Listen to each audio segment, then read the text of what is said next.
entertainment, 100% electricity, 100% Pipebombm Radio with your host, Felix Olmedo. Be the man!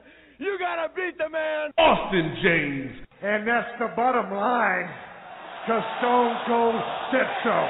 And Nate Milton. Can you dig it, sucker? Welcome, everybody. Welcome. It's another edition of Pipebombm Radio tonight. We welcome a very special guest with us as I guess you could call it Tough Enough Week. Well, that's a good title for it. We bring back Season 1 contestant. Well, I don't know, I guess you can say we bring him back, but I mean, we speak to him for the first time. I think it's the first time he's ever really done interviews since he did Tough Enough, if I'm not mistaken, which should be pretty unique. I think that'd be a lot of fun, and I'm definitely looking forward to it. And, of course, I'm joined with my two partners in crime, two knuckleheads I work with each week, Nate Milton and Austin James, or Austin James, Nate Milton. I don't want to make Austin feel bad. How you doing, guys? You got it right, Felix. Doing good. You know, brother. You missed us, Nate. Good. You know you did. Oh, yeah. I definitely missed you guys last week. Had to take care of some work business, but I'm glad to be back. And, it might be cold outside, but I'm sure we got some hot topics to talk about this week, fellas. Nate, Milton, you're really good, but like you mentioned, some work business you have to take care of this week. At the end of the show, we're going to be talking about some authority business, right? I'm looking forward to it. I don't know about you guys, but it's the number one topic of the day. The hot topic.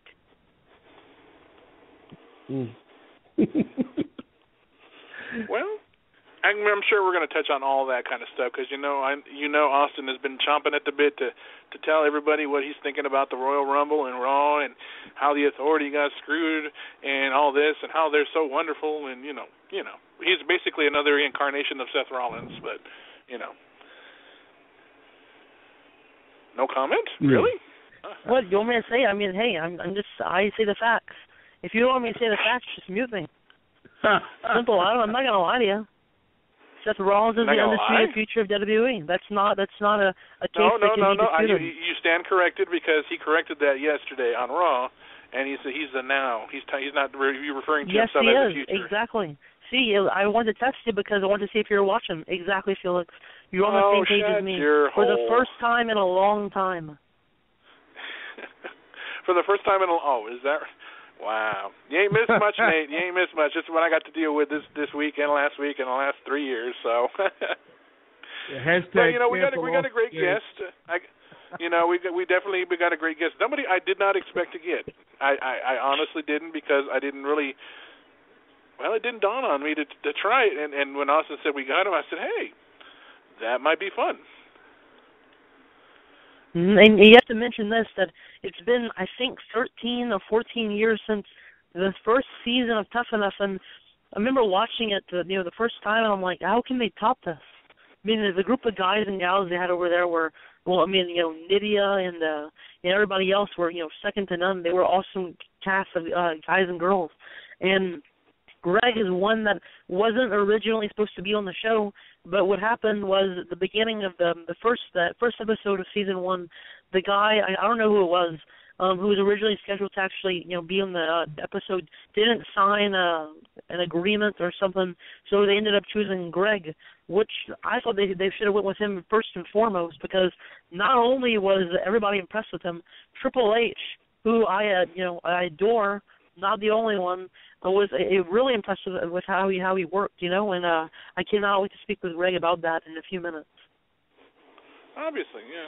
And we won't keep the show waiting too much here, so we won't keep our guests waiting either. Let me go ahead and just get his number here. Give me just a second, guys. I have to hear somewhere. Uh-oh. I was just thinking he lost that number. Doggone him. No, I'm kidding. I didn't lose the number. I still have it. And our guest should be joining us here momentarily. Making sure that I didn't put the wrong number in, because those who follow the show know I'm not always the best at typing in numbers. You aren't, and I follow the show. Shut up. Nobody asked you. I said our listeners. And say the one who has to sit here with me each week. All right. I'm listening. Here we go, guys. Here we go.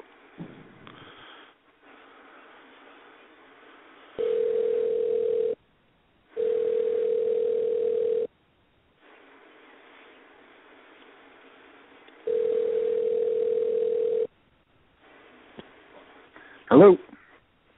Hey, is this Greg? It is. How you doing, Greg? This is Felix, Austin, and Nate. You're now live on the air with us. How you guys doing? Doing great, man. How you doing? Doing good.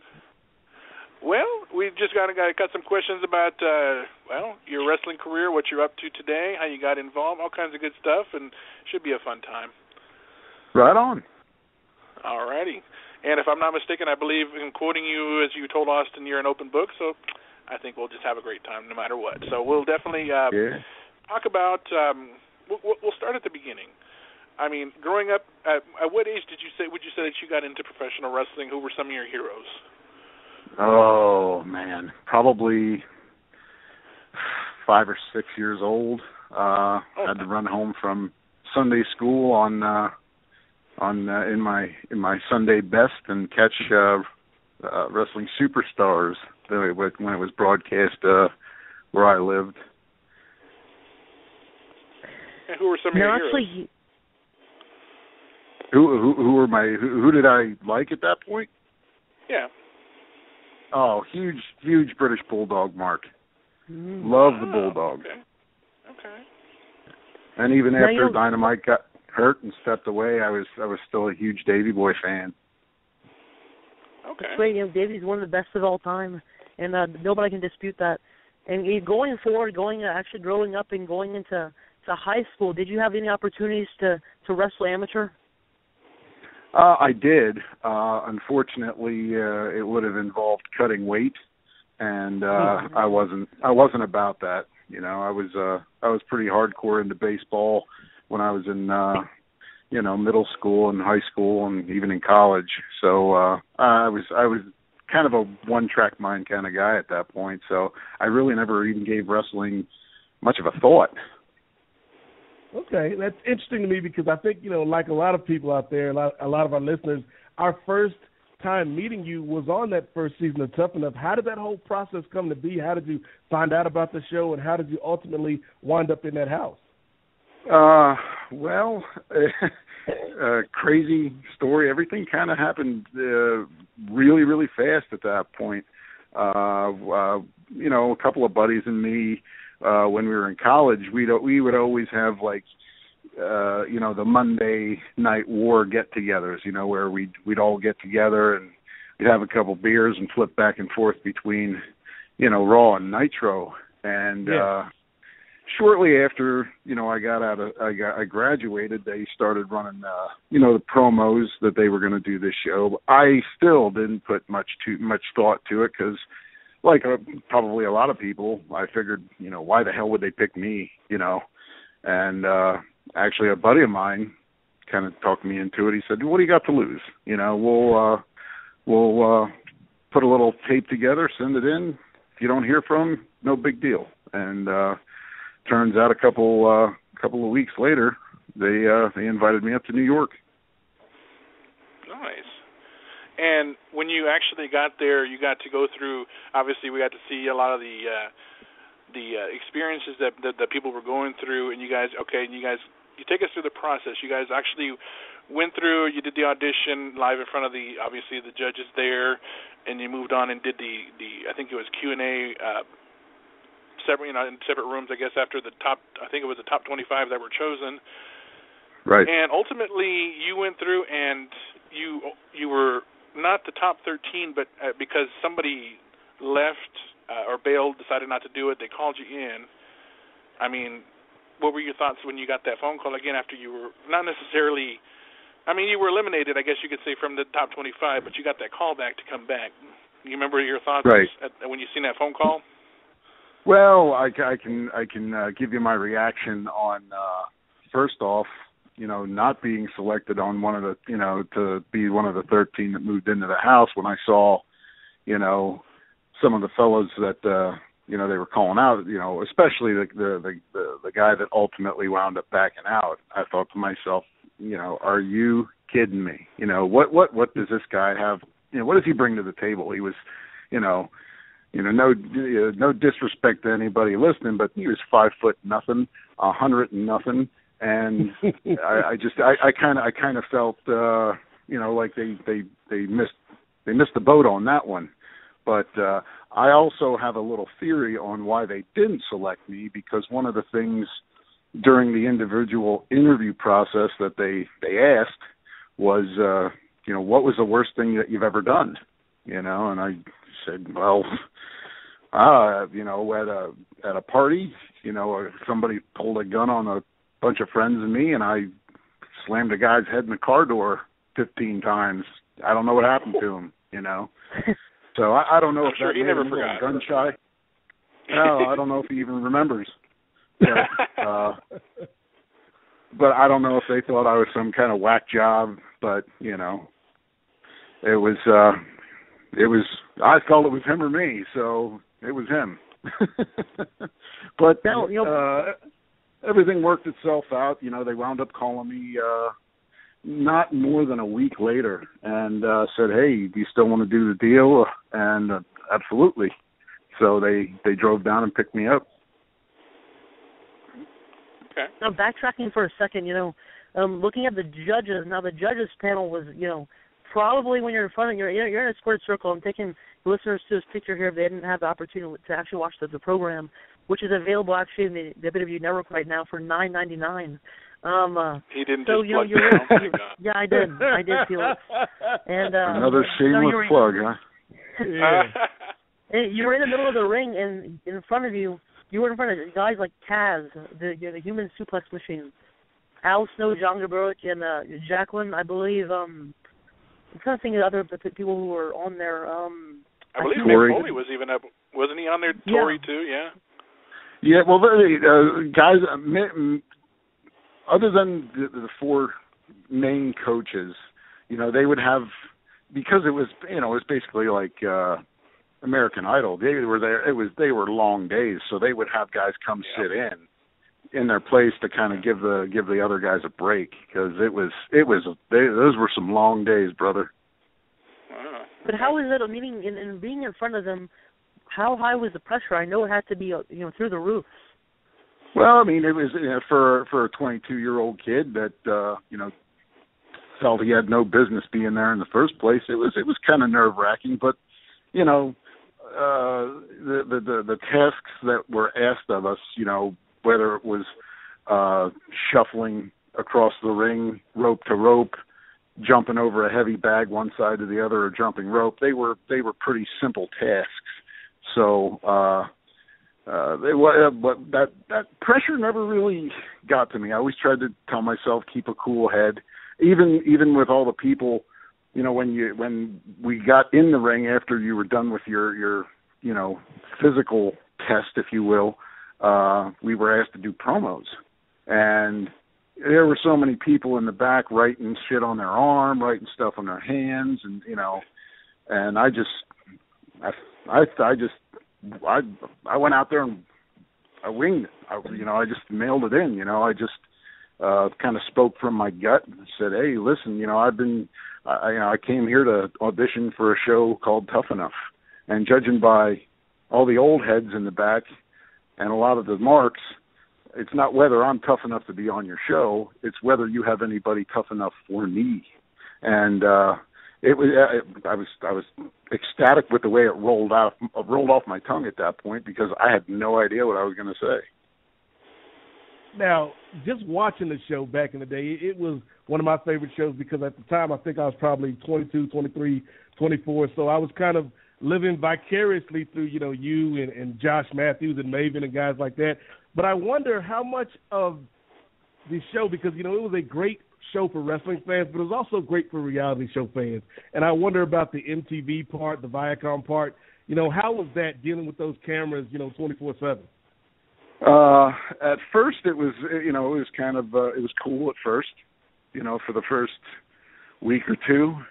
But then, as you went through everyday life and, you wake up every morning and there's a camera crew in your room, a camera stuck straight in your face, it got old quick, put it that way.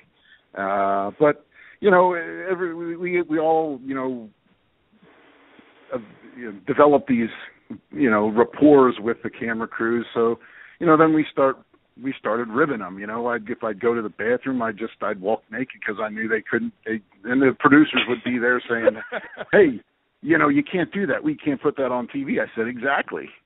You know, I know you can't put that on TV. That's why I'm screwing with you guys." You know, so it became you know, it became fun again after you got past the here we go again. There's another camera in my face when I just opened my eyes in the morning. So it was an adjustment. Okay. And as far as the contestants go on the show, I mean, even after all these years, do you still keep in contact with any of them? Obviously, there were a few that actually, come to think of it, let me track myself. I think Josh Matthews was really the only one that stuck around for a good 13 years or so. But did you keep in contact with anybody? I didn't. You know, when those guys were on the road, man, that's a rough schedule with, you know, without having people, you know, dropping in and, you know, trying to say hi. I know I kept in contact with Maven, you know, at the very beginning, and you know, he gave me some funny stories about traveling with Bubba Ray and Devon, you know, on the road. And then I actually ran into Josh. I think it was 2007, 2008, backstage at SmackDown when me and my partner were there to do a dark match, tryout match, whatever you want to call it. So it was cool to see him and catch up, but I haven't kept constant contact with the guys over the years. Now, being in the house, you know, the Tough Enough house, guys like, you know, Taz, Al Snow, Jacqueline, and I believe it was who else? It was I know it wasn't Ivory. It was you know Tori. Tori, yes.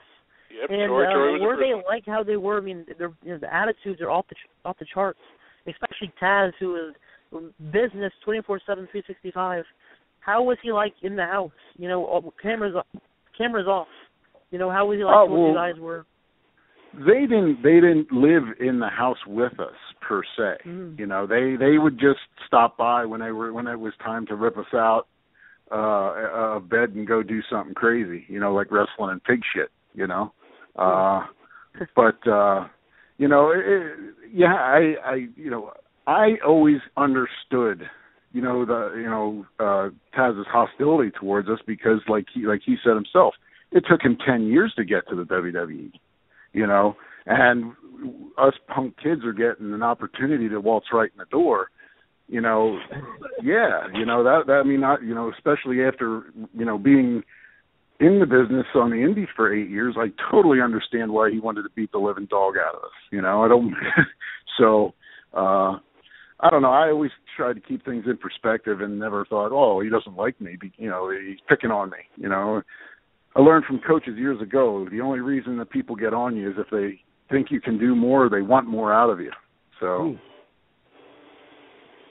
that's a good point. And to that point, you know, it's kind of funny going back to what we were talking about in terms of Josh Matthews maybe having the most consistent career from that season one group, but you know, you could look at any of the Tough Enoughs and see, you know, whether you talk about Linda Miles or Jackie Gator, you know, in terms of people that might have been put in a position before they were ready. Do you think that while it was a cool experience and while it was great for us as fans to watch that show, do you think maybe it didn't quite set you guys up for continued sustained success in wrestling? I have a little bit of a skewed opinion on that. I mean, I'm of the belief if the WWE wants you to get over, if they want you to succeed, you will. Some guys, you know, that are great talents have went there and been given, you know, shitty gimmicks. They were given, you know, very generic looks, and you know, they go out, they put them on TV for a few weeks and say, oh, it didn't work out, you didn't get over. You didn't give them anything to get over. You know, for instance, you know, CM Punk's buddy Colt Cabana. You know, they named him like Scotty Goldman or Goldberg or something like that. Yeah, Scotty Goldman. You know, I mean, Colt Cabana is one of the most entertaining wrestlers on the planet, and if the name of the game is entertainment, they didn't let him entertain.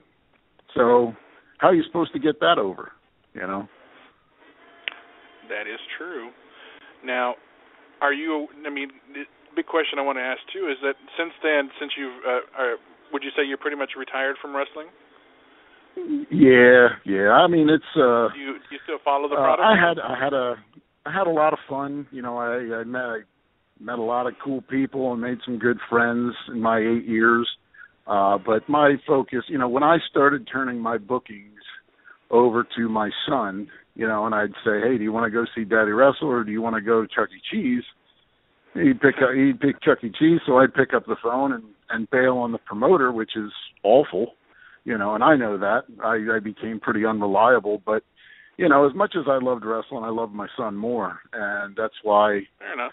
You know, I turned down the developmental deal that they offered to me shortly after the show because, you know, my girlfriend was 7 months pregnant with him, and I just didn't feel the right thing to do was to bail and head down to Georgia or Louisville, wherever I was going to go, and just abandon them. So I just stuck here and applied my trade on a smaller level. Do you still follow the product today? WWE, TNA, Ring of Honor, independent circuit? Here and there, you know. I mean, my life has gone, you know, kind of in a different direction since then. Okay. I honestly, I kind of, you know, when Punk got his push, he was doing a lot of fresh things, and it really got me interested, you know. I mean, who didn't love the stage promo, right? Yeah. Mm-hmm. You know, I mean that kind of sucked me back in. But then once he left, I was like, yeah, who do I watch now? You know, I don't. I know John Cena. I'm kidding. No. The man that he wants to watch is Triple H, and I hadn't even mentioned him yet. Backtracking because Triple H is in the middle of the ring, and I got to tell you, you know, to be in the same ring looking face to face at a guy like Triple H, I mean, the King of Kings, is something that you probably will never forget in your life because that guy is beyond words, you know, incredible. How was it like, you know, staying face to face with him? I mean, you know, taking punches and basically you being the only person he was, you know, really kind of impressed with. Well, first of all, I was terrified that you know, because up until that point, you have to understand, you know, during the camp, we didn't learn to pull punches and kicks. You know, we were learning bumping. We were learning chain wrestling. So the only practice that I ever had was wrestling, you know, as a kid with my buddies in the backyard or in college with my housemates, you know, and thank goodness, you know, I had pretty decent hand-eye coordination because I can't even begin to imagine what would have happened if I would have literally not been able to pull a punch and tagged it, you know, and laid one in, you know. That could have gone pretty badly, I think. But it couldn't have gone any better, put it that way. You know, to have him kind of give me a nod and say, yeah, you know, it's pretty good, you know. That was a cool moment for me. Now, you know, like we talked about at the top of the show, it's been 13 years since the show debuted on MTV, and you brought up the fact, you know, that, you know, you're a different guy now. You matured. You know, you had your son to look after. Do you look back and overall feel that it was a positive experience, or do you feel like, you know, it was cool, but it wasn't what, you know, the fans might think it was cracked up to be? No, it was an amazing experience for me. You know, I mean, I got to do a lot of things that I never thought I was going to do in my life. You know, I got to stand in the ring with, you know, some of my heroes. I got the opportunity to have, you know, the dream job. I mean, there's no better way to earn a living than being a professional wrestler. You know, there's just I can't think of a better way. Unfortunately for me, you know, when I herniated the first disc in my back when I was in high school. I did the second one when I was in college. I think the only reason that I made it as far as I did is because I was having epidurals in my back to numb the nerve pain that I had in my leg because my sciatic nerve was crushed in my left leg. And I went up there completely busted up.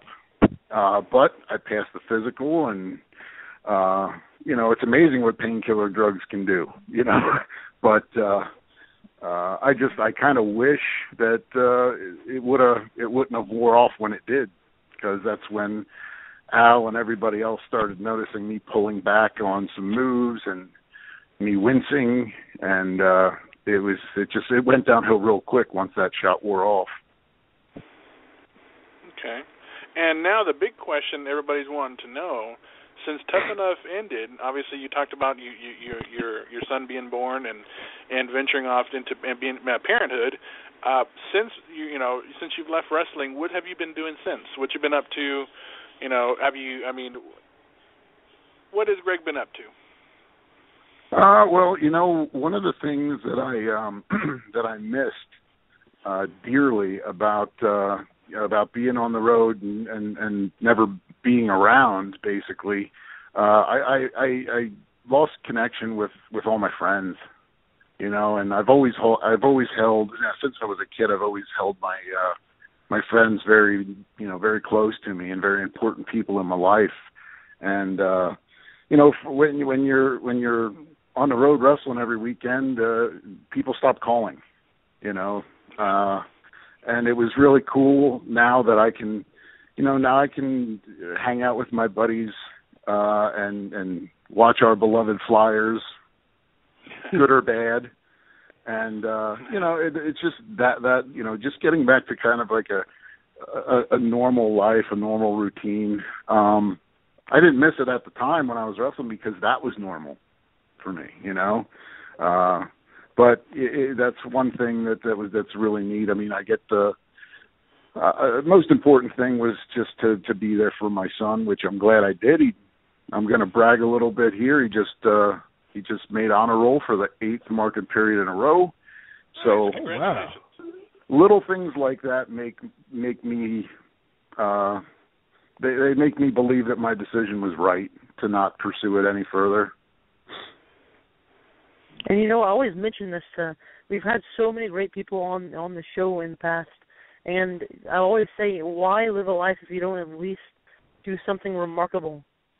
And you've definitely, in your life done something, so remarkable that not even a fraction of this world would have the opportunity to do, And I say, everybody has their dreams and passions, and I think you've definitely accomplished all of them. If not, I'm not sure what you have in store for the future, but I'm sure it's what you have in your mind and what you plan on going to do. And I think everything you've been through in your life has been for a reason, but a greater reason.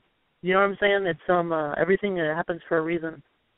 Yeah, and I struggled with that for a long time. I know the old saying there that one you just said, but for a long time it didn't make any sense to me because while we were there and everyone knew the opportunity that was in front of us, and I can't sit here and say with 100% certainty that I felt that I was running away with the competition or anything like that. I knew I was doing well.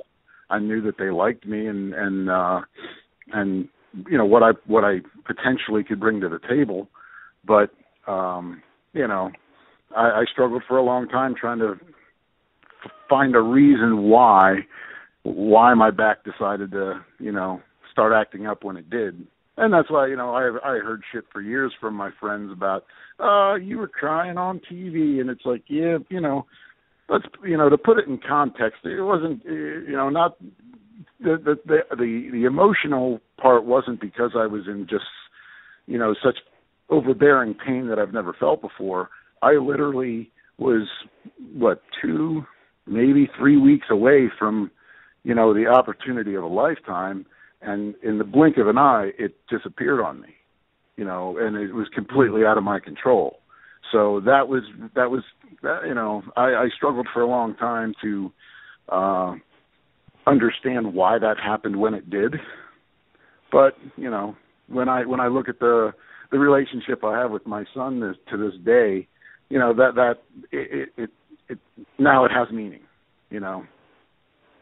That is awesome, and I can hear. And one of the things I like, Austin mentioned when we had the opportunity to talk to a lot of different people at different stages of the wrestling business. And one of the things I like that I'm hearing from you is, there's perspective and there's wisdom. And I think a lot of us can't get that until we go through some things. But I'm wondering, was there ever a time? I heard you saying that you felt like your body gave out on you. Were you bitter for a while? Was there a animosity towards wrestling itself because of what happened? No. I mean, I can look back on everything, and I can go down the checklist of things that guys they want to accomplish inside the business, and I never thought I would get to where I was in the first place. If somebody would have told me when I was a kid that I'd be in a ring with, Kurt Angle and Triple H and the Hardy Boys, I wouldn't have believed them. So I was forwarded a lot of great experiences and opportunities. It didn't work out for me for one reason or another, but it's not a reason that anybody else should not pursue it. If you love wrestling and you have, and I'd like to stress this at this point in the show because, I got to be a part of some great locker rooms over the years with, legitimate athletes, and the more I look around on the indie scene now, it just seems like there's a bunch of half-trained, not quite ready to be on a show kids. And that in itself, gives me no reason to want to go back, because that's just you put people that aren't ready for it in the ring. Someone's bound to get hurt sooner or later, and at 36, I don't need any more aches and pains. I can understand that. And Greg, I just want to ask for those who, I know you do have a fan base, and if they want to keep up with what you've been up to, what you're doing now, any new projects that you're doing, do you have, what kind of social media you have? I know you have a Facebook, but how can fans reach out to you and see how you're doing? That's about it, man. I mean, I'm not a grandpa, but I never caught on to the Twitter gimmick or any of the other stuff. I do have a Facebook page, but I mean that's pretty much it. I shut down the Greg Enough hotline a long time ago. Calls weren't rolling in anymore, so I figured I could do away with that. But I mean, if anybody has any questions, or if I can give anybody advice on if they are thinking about getting into the business, if I can point them in a direction or give them some advice, I'm happy to do so, man. Absolutely. Considering Tough Enough is coming back again, they're doing another season coming up soon. So I'm sure definitely look to look you up on Facebook. Definitely, I'm sure you'd be a great person to ask advice about. And on behalf of myself and Austin and Nate, Greg, we can't thank you enough for just sitting down and just giving us a little run-through of what you got to go through at a certain part of your life that I know you'll definitely always remember. And the fact that you were able to move on and feel good about it and no regrets and just a happy person and living life, and, hey, no complaints. So, I mean, I thank you for sharing that with us tonight. And, somewhere down the line, if we'd like to bring you back for maybe a part 2, if you're up for that, we definitely would love to have you come back sometime. Absolutely, man. I'll we didn't get into any I don't know, confrontational stories or anything like that. No, you guys didn't even get me worked up a little bit, man. I didn't get to I didn't get to drop any pipe bombs. I mentioned guys like Blackjack Mulligan, who's the grandfather of Bray Wyatt and Bo Dallas. He's been on this show 4 times for a reason. We let him come on, and he's like, guys, I can only go 30 minutes.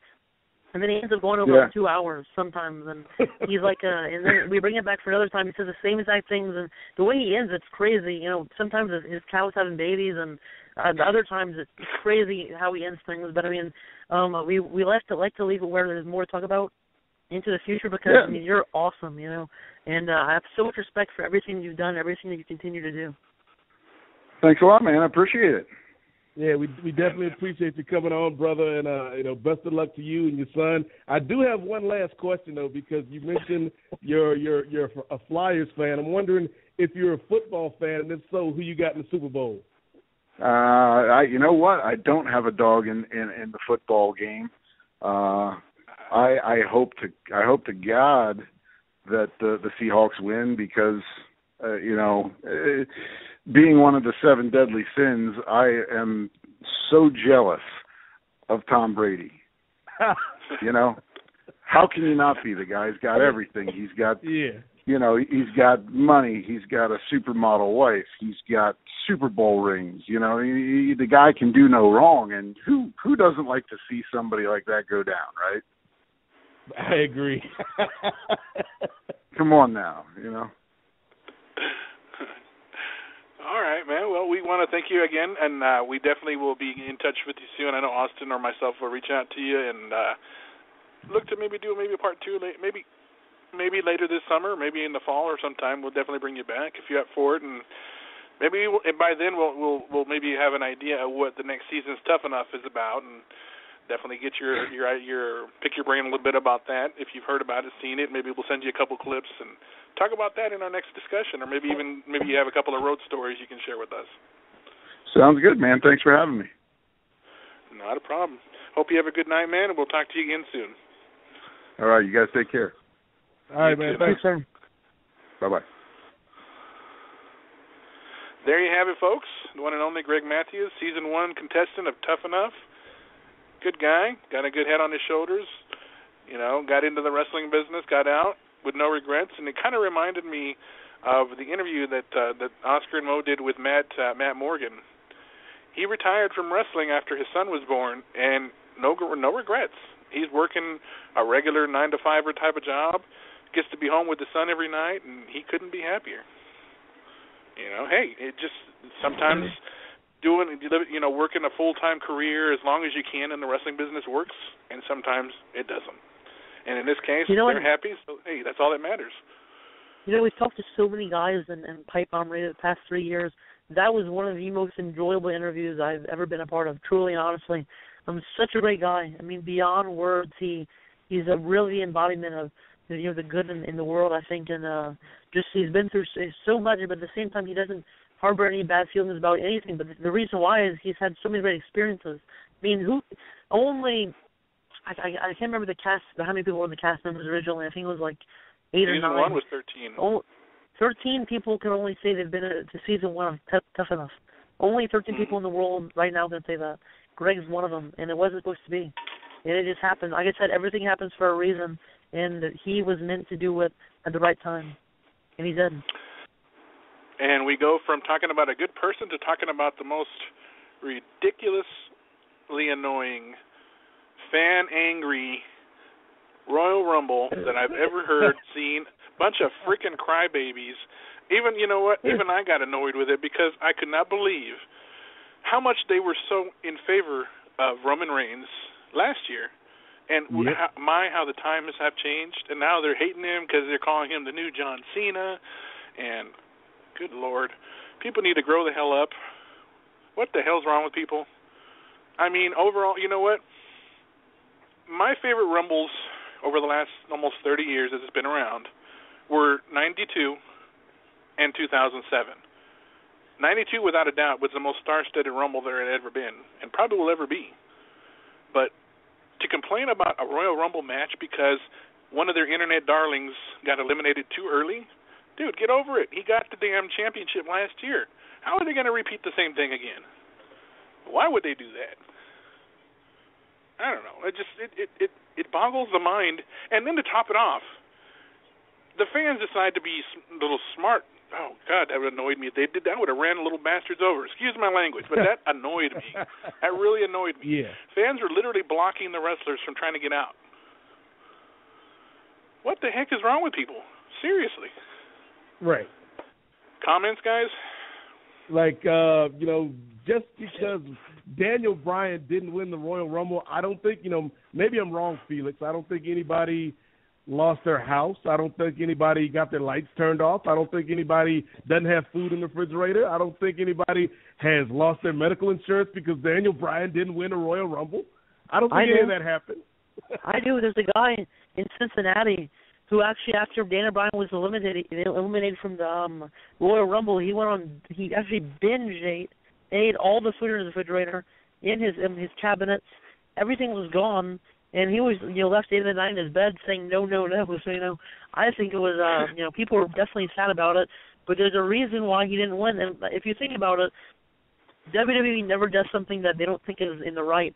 I mean, Daniel Bryan just got back from almost career-ending injury. Why would you put a guy that's? I love Daniel Bryan as much as the next guy. He's one of the greatest of all time, in my opinion. But I mean, why would you put a guy who isn't 100% in having the opportunity to be in the main event of WrestleMania when his arm isn't at 100%? It doesn't make any sense. It doesn't matter how many people love him. It's all about the guy himself. Because if you just think about how it would have went. What if they would have put him in the Royal Rumble? He would have won the actual match, and then would have went on to say, "Man, I can't do it because my arm is not can't be a part of WrestleMania." How would that look? It's like almost a Royal Rumble with you know what I'm saying? You can't vacate a spot that's happened already. The Royal Rumble happens once a year. So I say I'm standing behind this. Roman Reigns was the right choice for the Royal Rumble. If you remember, many years ago, more than 15 years ago, The Rock Survivor Series, people loved him the first time, and then it eventually got where they really started to hate him. I mean, hate on him to the point of booing and blah, blah, blah, and all this stuff. But guess what? That didn't define him because he went on to become one of the greatest heels of all time. And one of the greatest, faces of all time, being a part of the crowd and having the crowd wanting to be a part of what he's doing. But guess what? That didn't define him at the beginning of his career because he learned, going into the process of being WWE, that it's how you handle things when the bell rings. And Roman Reigns is one of those guys that no matter what people say about him, he's going to impress. I got to tell you, Brock Lesnar versus Roman Reigns will be one to remember. I think so, too. Nate, what are your thoughts, man? Yeah, I don't have a problem. I can't believe I'm actually agreeing with Austin. I don't have a problem with Roman Reigns winning. I think that was the right choice. I think, here's the thing. I think the WWE hasn't done him a whole lot of favors because when you build up a guy, you play to his strengths. And what's Roman Reigns' strengths? Being a badass, being a guy that just goes in the ring and does great moves. He's not a Daniel Bryan technician, but he's got some impressive power spots. But what he is not, at least at this point in his career, he's not a guy like The Rock. He's not a guy that's going to carry a segment on the microphone, and that's all they've been doing from the time he got hurt to now is sticking a mic in his face. And so they didn't do him any favors with that. They also didn't do any favors by bringing Daniel Bryan back so soon. I think they could have waited until after the Rumble to bring Bryan back, and you might not have had the reaction that we saw on Sunday night with the fans booing because, Roman Reigns is a guy that the fans don't hate. They don't hate Roman Reigns. They just hate him because he's not Daniel Bryan. That's why I refer to him as an internet darling, because it seems as though if it's not Daniel Bryan, they riot. And they complain about it. I mean, look, we get surprises of the Boogeyman, DDP, and of all the surprises, nobody saw this one coming, but Bubba Ray Dudley leaving TNA, coming back home to WWE. That pop was enormous, and that was just an awesome moment to see him back. They try to swerve the fans because fans get all the info from the dirt sheets that they brought in guys like Randy Orton, like Devon, like I think I even heard Nikolai Volkov, all there, and they were going to talk about possibly using them, but none of them were used. They only had 3 surprises this year. I even heard Jake was going to be used too, Jake Roberts, but no, that didn't happen. Not saying it couldn't happen. I mean, he's still in fairly good, decent ring shape, but the matches itself, the triple threat, by far the match of the night. definitely. You got that right, Felix. Nobody you got saw. That right. Nobody would have ever thought that Seth Rollins could lay out Brock Lesnar, although it was brief. He did. But he laid him out. My boy. You know. My boy. But Brock, is being the beast that he was, at the last minute snuck right in and took the win, just like that. And it just had to work out that way because at this point it wasn't his time yet. You know what was funny? I was watching the Royal Rumble and I had to almost strap myself in a straitjacket because Seth Rollins, the poor guy, was not even looking at Brock Lesnar. Attacked him. I mean, he wasn't even looking. And it's like, can wrestling be fair? And it's like he's been screwed. What the hell so were many you times watching? What do you mean it's a triple threat match? Felix, you know what? I'm talking, and it's a triple threat so match. many times. Make your point. Make your point. The past 3 weeks, Sting, the vigilante, whatever they want to call him now, has to interrupt his match against John Cena, and Seth is obviously dominating the entire match. You had Cena move for move, and Sting had to come out and point his fingers. And let me tell you something. When somebody points a finger at me, did he touch anybody? That's offensive to me. Did he touch anybody? When somebody's pointing a finger at me, saying that I'm doing something or whatever, or he was just pointing a finger at him. And he wasn't actually pointing it at Seth Rollins. He was pointing it at Triple H. Therefore, Seth Rollins did not have to turn his back, although he did, so that's his fault. The Authority is a group. It's a cohesive unit. They all work in unison, and Seth was worried about Triple H because Sting, you don't know what the hell what does it need to worry Sting. about a 13-time World Heavyweight Champion? I mean, seriously. He has no reason to worry about Triple H. Triple H can handle his own. Seth Rollins is a man of WWE. He's the future. He is the now. Like he's worried about his last daddy. night on Monday Night Raw. What he do you mean worried his about his daddy. He worried about his daddy. You know what? I don't know how you guys can be. I don't even know why you guys have to be so disrespectful towards the future. It doesn't make any sense to me, but it nobody's being disrespectful. That's the trend the past days. I mean, Roman Reigns, people are disrespecting Seth Rollins, the undisputed now of WWE. Even The Rock got disrespected. What's your point? My point is, Seth Rollins is the man. He is the man. He really is. And he was screwed this past Sunday night in that WWE title match. And he should have won the title. That gold should be his. But Brock Lesnar and John Cena had to. It wasn't his time. It wasn't his time yet. I'm getting worked up. I'm sorry. My blood pressure is through the roof right now. I don't even have to test it. I'm not kidding. All right, Nate. Well, you and I will chat here for a second. Give me your thoughts about because I already know Austin's thoughts. Give me your thoughts on the triple threat. I mean, overall, did it come out the way you expected? Did it surpass your expectations? Did you see who did you see coming out? We obviously gave our impressions of who was going to leave with the gold. I mean, overall, what did the match? Did it live up to your hype? It surpassed my expectations. It definitely surpassed it. This was probably one of the best triple threat matches I've seen in a while. Like my standard for triple threats is always going to be AJ Styles, Samoa Joe, and Chris Daniels at Unbreakable. And this wasn't that good, but it was a damn good match. Definitely the match of the night. I was surprised by the winner, though. I thought Cena might win, and then Rollins would cash in immediately. But to see Brock go out there and do what he did, they sure made me think that, though. Yeah, they made Brock look unstoppable, which is really good heading into WrestleMania because now you've got this unstoppable guy that beat the Undertaker. Movable force meeting the something like that. The immovable force meeting the unstoppable object or something like that. Yeah. So I think it's going to be a good match. And that interview they did last night on Raw, and I think Raw might have been a blessing in disguise that they got snowed out because they didn't have to deal with a hostile crowd. And you got to have that great sit down with Paul Heyman, Roman Reigns, and Brock Lesnar. And I thought that was a really great segment. Yes, it was. Paul Heyman. I don't care how old that man gets. He to quote somebody who made this saying famous in a book, controversy creates cash. The man is just, no matter how old he gets, he's still just freaking razor sharp on the mic.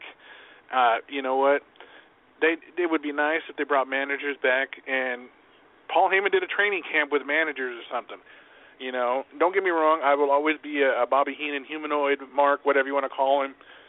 But That was then, this is now. Heyman is still in charge and running things as the top manager right now, really. And, Paul Heyman is a guy that has answers to his own questions. He really does. He knows exactly what to do at the right time and what things that it's going to take. He knows how to pick off people. That's no doubt about it. We've learned that over the past, many years. He knows exactly what to do to intrigue, controversy, and interest. And that's no different with Roman Reigns versus Brock Lesnar. WrestleMania 31, which is actually in Felix's neck of the woods. I mean, so many things are happening, are already announced for the Hall of Fame. Macho Man Randy Savage and Arnold Schwarzenegger. Do you think that was too soon for Schwarzenegger? Because, he really only made maybe 2-3 appearances over the last 15, 16 years. He's got friends in the wrestling business, obviously going back to the years of Andre the Giant. But do you think it's a worthy Drew induction? Carey. 2 words. Drew Let's not Carey. get back to that, please. No, that's it. I'd rather forget about that if I can. Arnold can be in any day of the week. Have a nice day with that. I didn't make the choice to put Drew Carey in. And to be honest, after hearing the reaction that man got, I don't think he even thought he should be in it. Yeah. Yet he's in it. And I got to mention, I even threw this in there, I would rather see, and maybe I'm biased. Maybe I am. I admit it. I would rather see Lanny Poffo in the Hall of Fame than Coco Beware. And that's nothing against Coco. I just felt Lanny was more relevant because that's just a personal opinion of mine. Not saying Coco was not relevant. I just don't feel his character was Hall of Fame worthy. Not saying that Junkyard Dog wasn't. Junkyard Dog was an innovator. He was so loved in the South, more so than Coco, I would believe. I'm not 100% sure, but you know what? I know JYD had an enormous fan base. Enormous. But Coco, I don't feel like he did. Maybe I'm wrong. Any thoughts? Yeah, I think Coco is kind of like if you look at Hall of Fame, like baseball or football, you got the guys that are first ballot Hall of Famers. Then you got guys that are on the ballot for a couple years and then they finally get in. Then you got guys that are like selected by the Old Timers Committee. And I think Coco is a Hall of Famer, but I don't think he's a first ballot guy. He might be one of those guys that they could have waited on a while. But I think he deserves a spot. But, in terms of are there other guys who should have been in before Coco? Absolutely. Okay. But I do believe Lanny deserves a spot. People are so harsh on him because he didn't want to let Randy go in. And he deserves a spot in the Hall of Fame, whether people want to believe it, want to hear it or not. I don't think either one of you guys can disagree with that, but I know Lanny's actually, Austin was telling me, Lanny was on the Chris Jericho podcast recently, and it was a pretty fantastic interview from what Austin was telling me.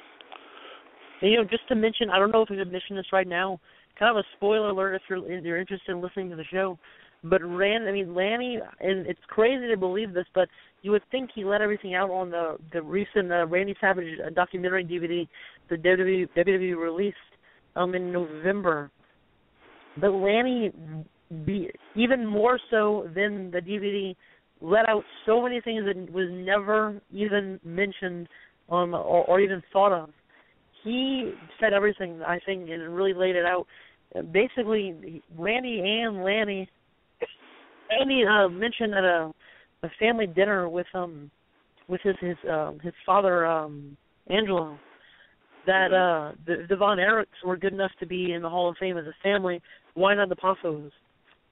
That argument in itself made Randy say, that's the way I want to. If it's going to happen any way, shape, or form, it has to happen family or no deal. But so Lanny went in the impression throughout the years that that's how it was going to be. But so when he passed away, Lanny still stood firm. Obviously, the past years with he's not going in the Hall of Fame. We're all going to be in there with him. But he's seen the fans and seeing how they were wanting him so much, and his mom didn't want it to happen. Like, she refused to even agree for it to happen. WWE never made amends with the Poffo That's family. what I'm saying.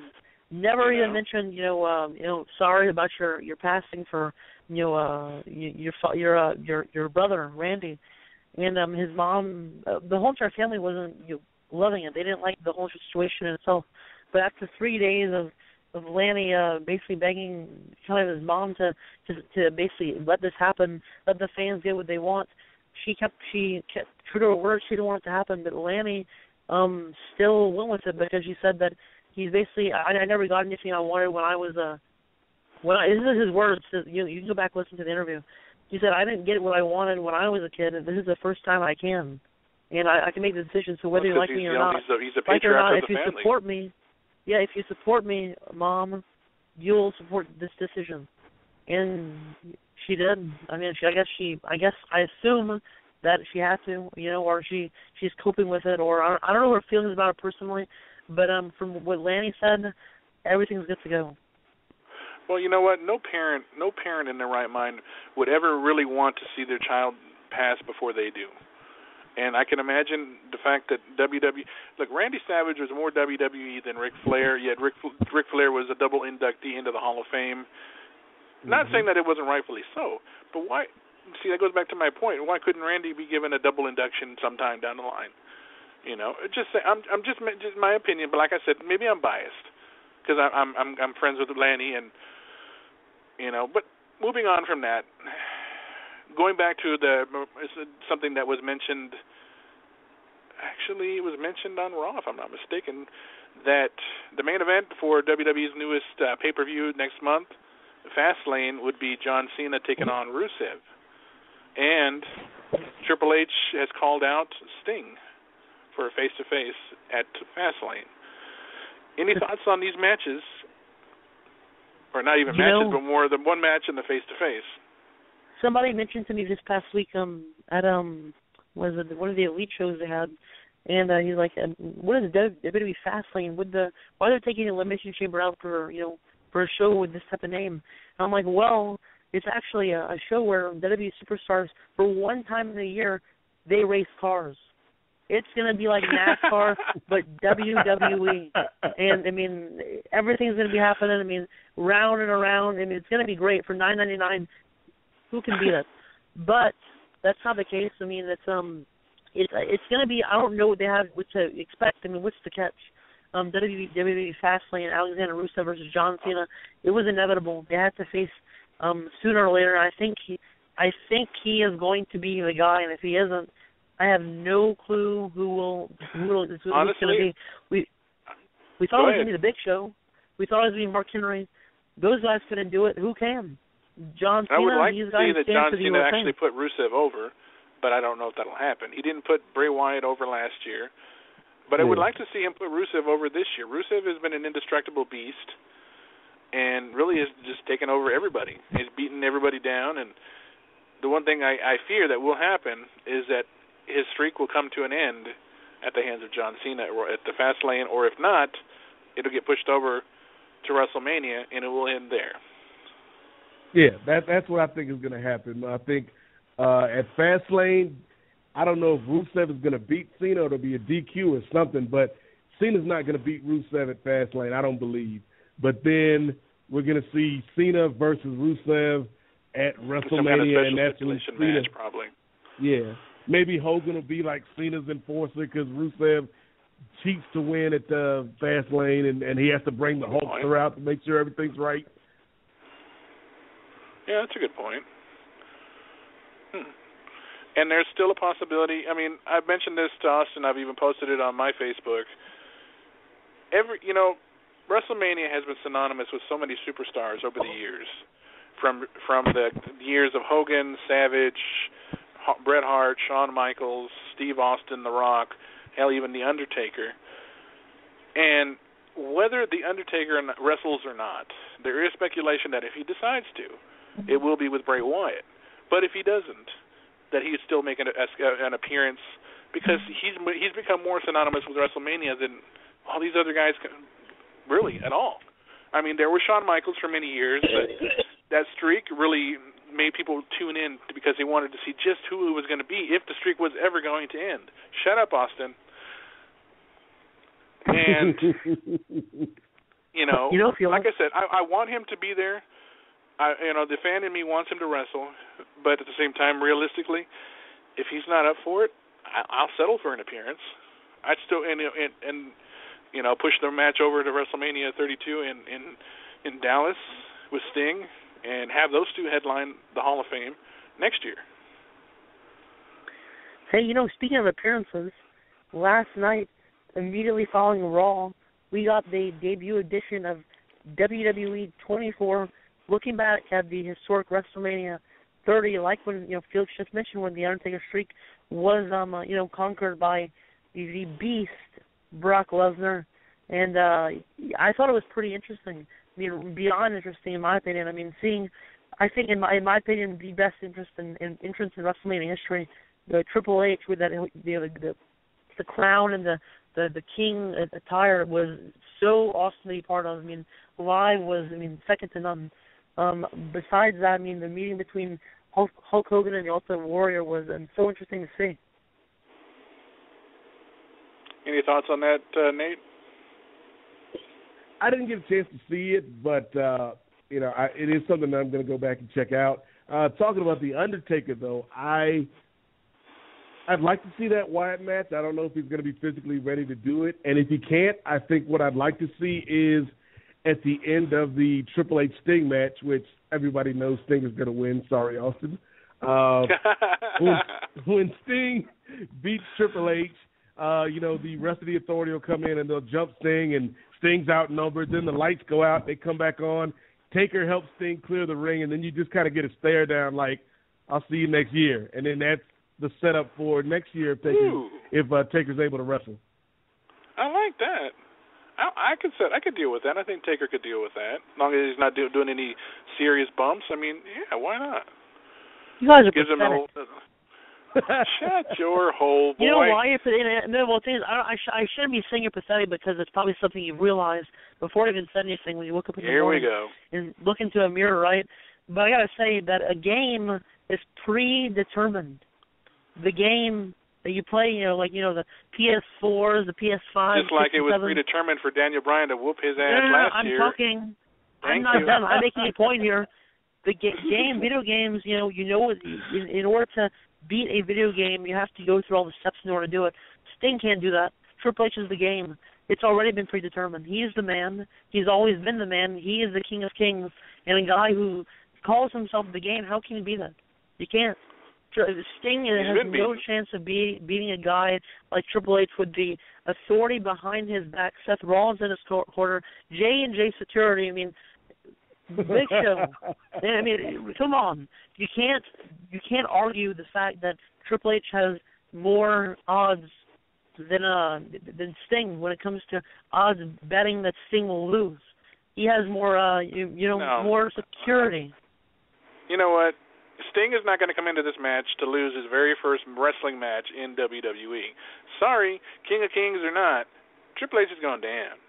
He's going down, and we're going to be watching our match. The match that everybody's wanted to see will be the retirement match for both Sting and The Undertaker. Yeah. Rightfully so. I'm cool with that. As far as Triple H goes, you know what? He's not going anywhere. He still has matches left in him. I'm sure he'll wrestle some of the younger guys, help put him over like he has over the years. He has nothing left to prove either. Nothing, like I said, he has nothing. I have nothing against Triple H personally. He's one of the top performers in wrestling history. Goes without saying. He's faced the best. He's beaten the best. Yes, he just never beat the Undertaker, but that's another story. Yes, he has. Not at WrestleMania where he counted the most. Well, I don't know. You see him. I think Triple H is cheated. Oh, here we go. No, that's a valid point. Cry me a river. That is a valid point. The reason why is because The Undertaker, how can you let a guy who possesses magic be in the WWE? It makes no sense to me. He, for some reason, I don't know how he does it. One night he just lets a lightning bolt in the arena. I mean, how can you let a guy in the building? Not me, man. It's not me. That's another story. You have got to be kidding me, right? Really? Are you scared of magic, Austin? Are you scared? Does black magic scare you, man? Are you scared of the boogeyman, too? I don't hear nothing. I'm assuming that he did. He was scared. I was scared of the boogeyman last Sunday night. Scared him away. Actually, that face-off between Boogie and Bray Wyatt was pretty intense. Two wackos face-to-face. Hell yeah, I'm good. Yeah, I'm good with that. That was cool. The 3D with R-Truth and Bubba Ray, that was a cool moment. Oh yeah. A lot of great moments from the Rumble. And people just need to relax. Don't get your panties in a wad over something that was ridiculously no reason to be upset about. What happened happened. Get over it. Move on. The year's still full of much, much more surprises to come. So stop. Seriously, people, stop. Get over it. If I can get over the Undertaker losing the streak, y'all can get over this. Absolutely, Shut up, Austin. And I think, I was going to mention that yet. That's more in the future, more to come. But I was actually when Bully entered the Rumble, and he was facing off, with R-Truth, who were there. They seemed like they had a little ally there. But I mean, in my opinion, I was really hoping that he would, push him and go, get the tables, and then R-Truth being, I'm excited, I'm being put in this moment where I can actually go get the tables, being said by Bully Ray, a legend. And I would love for him to actually have gone over the top rope just to, how Devon used to go, went over the top rope and then he went to get the table. Now, when R-Truth would have done that, he would have been eliminated. And he's like, oh, I see what he did. He made me go get the tables, and I went over the top rope to get it, and now I'm out of the Rumble. So I just eliminated myself. I read something that you might actually think it might be a good idea, Austin. What if Bully, I call him Bully, Bubba, whatever you want to call him. What if Bubba was actually given one more run and was what you could say, the quote-unquote, the hitman, so to speak, like the boss man's character for the corporate ministry. The corporation would be like the guy, the hitman guy type for the authority. He would be like the boss man's character for Vince to Triple H and Steph, and be the one to go out there and be like the mercenary and take out the talents who don't follow the authority's ruling. Come in and do another good heel run, which people still think he has another good one in him. Yeah, Nate was trying to give me this morning he kept on messaging me saying, give me the latest news on what's going to happen because he knows I have the insight on what's going on backstage with the whole entire situation at WWE. And I was telling him, I'm not telling him what they're doing. Bully Ray is going to do what he's going to do. It's being talked about, but I don't want to mention, what he has to do with the authority. But I'm not going to go into the details. I told him that it's for all my life that I can't tell him anything. So, too bad, Nate. I hope you sleep well at night. My God, I forgot. We almost forgot to mention the fact that Austin went to a WWE Raw and SmackDown, and we were worried that he was going to get arrested because he was going to be following the authority around like a little puppy dog. And lo and behold, he didn't. I don't know what happened. Maybe they let him go out of just pity or something. I don't know, but he was just in love with the authority. He just loved the power that Triple H and Stephanie have, and he doesn't think it's weird that a big red monster is wearing a suit.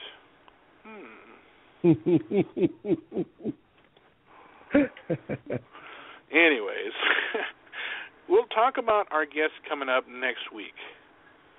Who is our guest coming up next week, Austin? Tell us a little bit about him.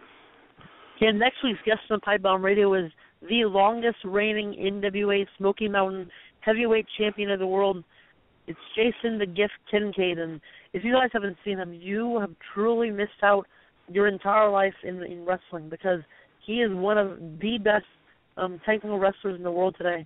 Without a doubt, I can say that with every single ounce of my being, saying that it's the truth. And because he backs it up in the ring with anybody he goes against, and that's Jason Gift Kincaid, and we're going to talk to him about his life and he's very unique, and the way he carries himself is he's one of those guys. He kind of reminds me of the way Dean Ambrose trains, is by going out in nature. Kincaid is all about nature. That's where life springs from, and he knows it, and that's why he's the way he is. And that's why he I believe. I'm kind of messing up my words here because I try to get it in his mind and I can't. That guy is he's really unique, and he's I think it goes for credit because he knows what he's doing in that squared circle. When it's all said and done, he knows what he's doing, and I think nature has something to do with it. Okay. And I know that this Thursday night the guys are bringing in former TNA star Hernandez to the show. Should be a lot of fun, and they're going to keep talking about what they've got, their plans coming up for February and March. They're trying to actually set up something. It's in the works, but they're trying to set up something where I believe Oscar's going to try to go on the Cabana show and talk about his Equilibrium initiative that he's doing. And I think that we might even hear Oscar cut a rap on the Cabana show. Who knows? Stay tuned for that, folks. Might be pretty very interesting. Cool. Better than it's him. in the works, though, so we'll see how things go, and we wish him the best because, hey, we're all a team here. Yeah, we're a family, even though when Austin's around, it's a dysfunctional family. And then some. Well, I mean, we got a star rapper who, that just. I was talking to a good friend, Eminem, just a few days ago, and he mentioned, he was like, Austin, man, you're actually, way better than me. I'm like, I know Eminem. It's something that I always knew, because when he mentions will the real Slim Shady stand up, that's me, and I knew it, and I just No, hold up, wait a minute, you're not Slim Shady, you're Jimmy Neutron.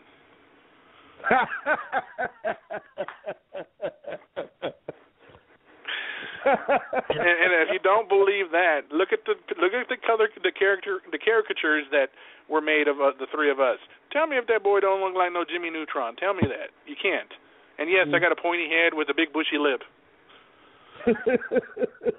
And Nate, well, you know what? He's just a happy-go-lucky person. I don't see anything wrong. He's just a smiler.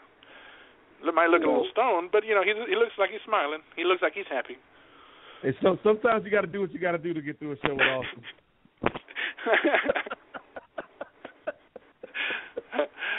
But overall, no. Definitely a great show tonight, guys. Learned a lot about Greg, and looking forward to the upcoming shows that we've got coming up.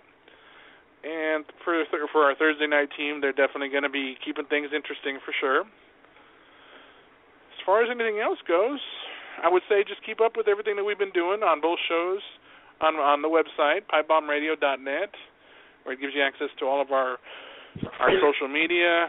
We have our Facebook, our Twitter, our Instagram, YouTube, Daily Motion.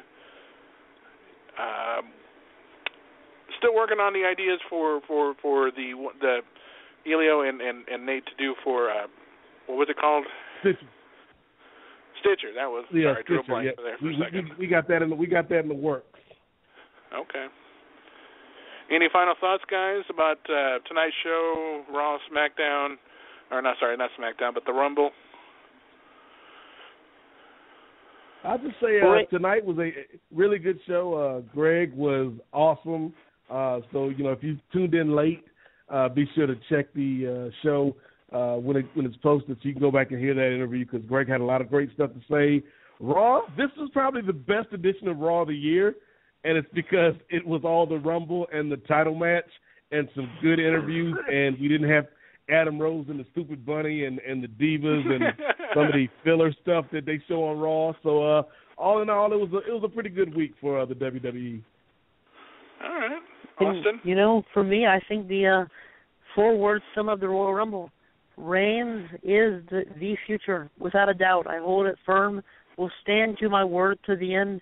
Reigns has it, in my opinion. I mean, I'm in no place to say who has it and who doesn't. But I mean, in my opinion, Reigns is the guy, and he's going to be for the next the foreseeable future in WWE. And I think Brock Lesnar versus Roman Reigns will be one to remember. And I think Roman definitely to a lot of people has lots to prove to many people, especially in Philadelphia. That's an understatement. At WrestleMania, and I think he will. Philly was pretty crazy. Philly was pretty crazy. It's always crazy. But no, Philly. I've been in 2 of the most hostile crowds in all the 7 WrestleManias that I've been to or will be going to. New York City and Chicago, without a doubt, 2 of the most hostile crowds I have ever been a part of. Now, I could be wrong now if I go up to Santa Clara and they totally outdo it, but I'd be very curious And I don't know how you guys feel about this. With them doing this at the stadium next year in Dallas, can they do the record again? I mean, they did it with the 93,000 at WrestleMania 3. Can they hit 100,000 people in that stadium? Ooh, to be a part of that, we have got to go. We have got to. I'm gonna find a way to be there. Damn it, because just to be in the same venue with 100,000 plus people there, holy moly! Especially feel when they find out you're going, 100,000 isn't going to be possible. What the hell do you mean by that? Oh hell no! I know you ain't gonna be talking about that now. Shh. I'm gonna stop. I'm not gonna get into that right now. Anyways, we're gonna go ahead and look forward to Thursday night show with TNA star Hernandez, a former TNA star, with Oscar and Mo and Mimi, and we'll go ahead and bring the show to a close tonight. Join us next week for Jason the Gift Kincaid and finding out what he's all about, and then some. Shows just keep on coming and going. They go by. And this is, as Oscar would put it, the quickest 2-hour show on the air. On behalf of Nate and Austin and myself, we thank you guys for joining us. And I will close for tonight with my usual saying, keep your feet on the ground and keep reaching for the stars. Good night, everybody. Good night, guys. Until next week. All right.